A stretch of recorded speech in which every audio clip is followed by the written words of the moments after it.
तो देखो टाइप आज हम लोग कहाँ तक कर चुके हैं।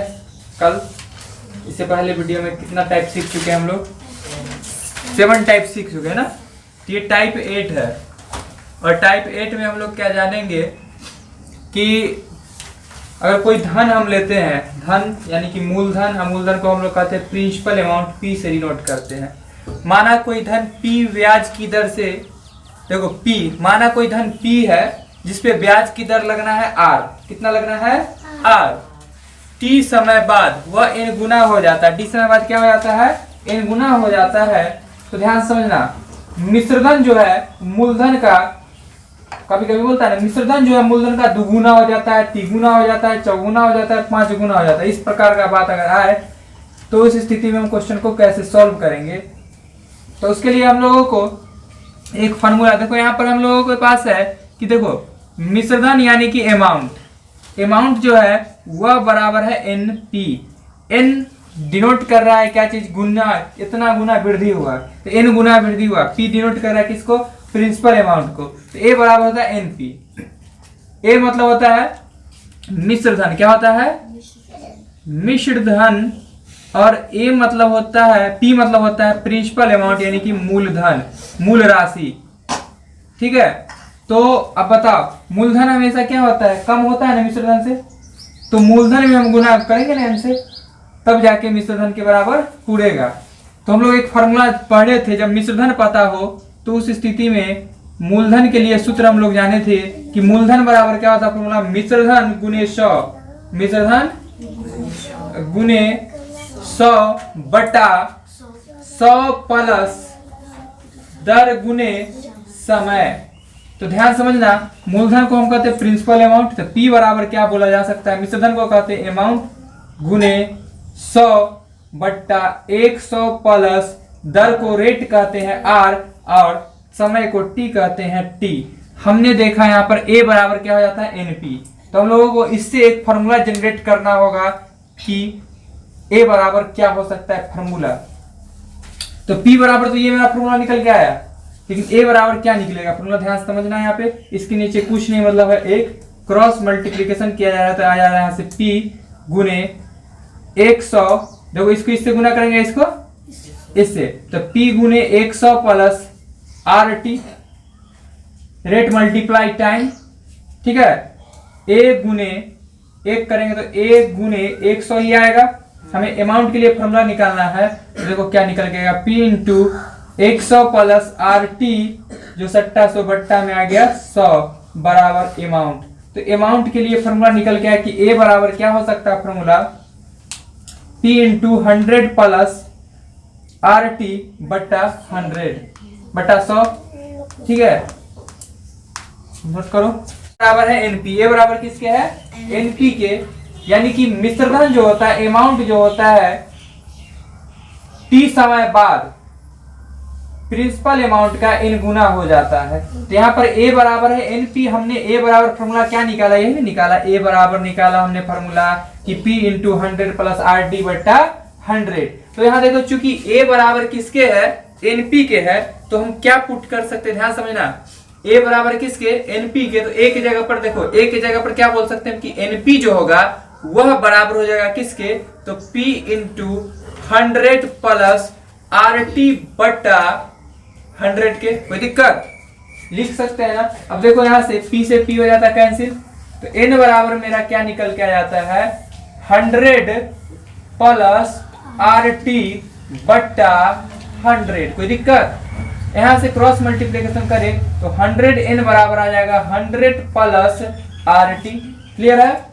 अब एक जात को एक तरफ, 100 एक तरफ ले लेते हैं। तो देखो यहाँ पर 100n लिख दिए, प्लस इधर आया तो माइनस क्या आ गया यहाँ से? 100। अब बराबर इधर से बच गया कितना? R T. क्लियर है? देखो फॉर्मूला कैसे जनरेट कर रहे हैं। तो 100 यहाँ भी, 100 यहाँ भी, 100 ले लिए कॉमन, यहाँ से बच जाता है n-1 बराबर आर टी। अगर टी के लिए फॉर्मूला निकालना होगा, कभी कभी टाइम निकालना होता है, इतना कितना समय बाद इतना गुना वृद्धि हो जाएगा। मान लो कोई आदमी 1000 रुपया लेता है, तो बोलता है ना कभी कभी कि 2000 कितना वर्ष बाद हो जाएगा, तो यानी कि उसका दुगुना।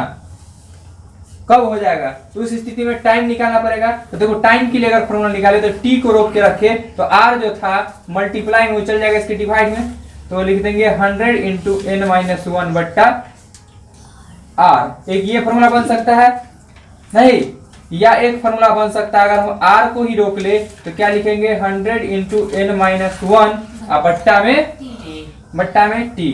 तो ये फॉर्मूला निकल के आया।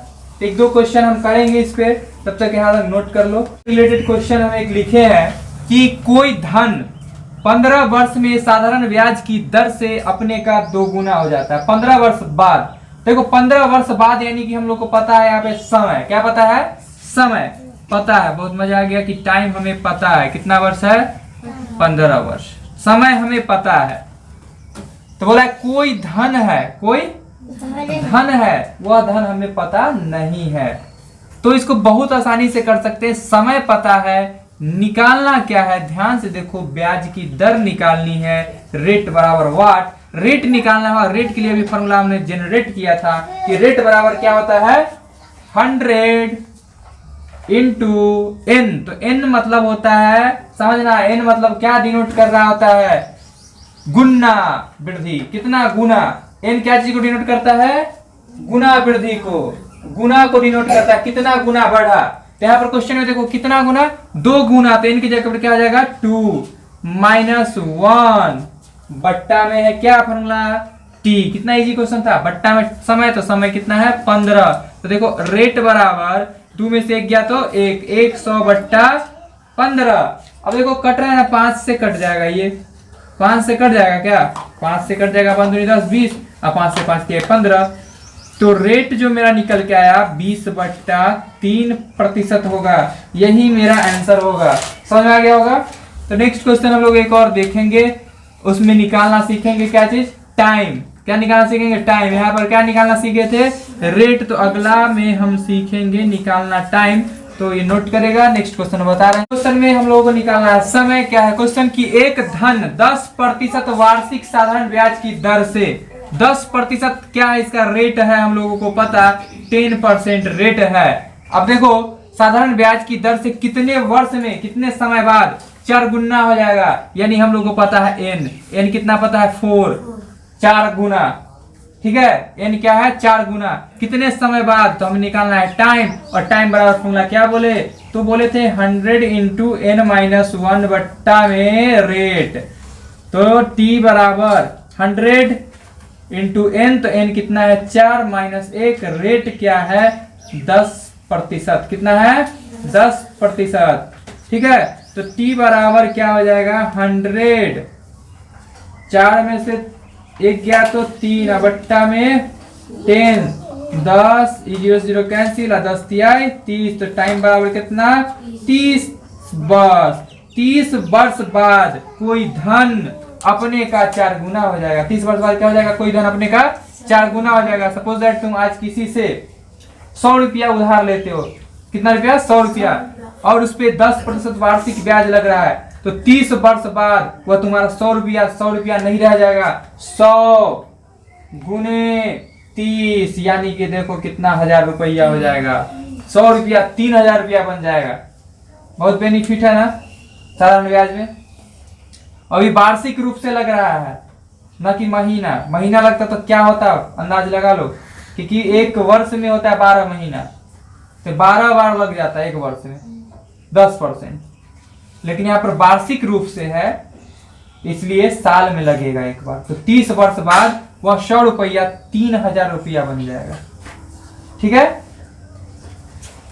तो उम्मीद है कि तुम लोग समझ गया होगा, ठीक, नोट कर लो।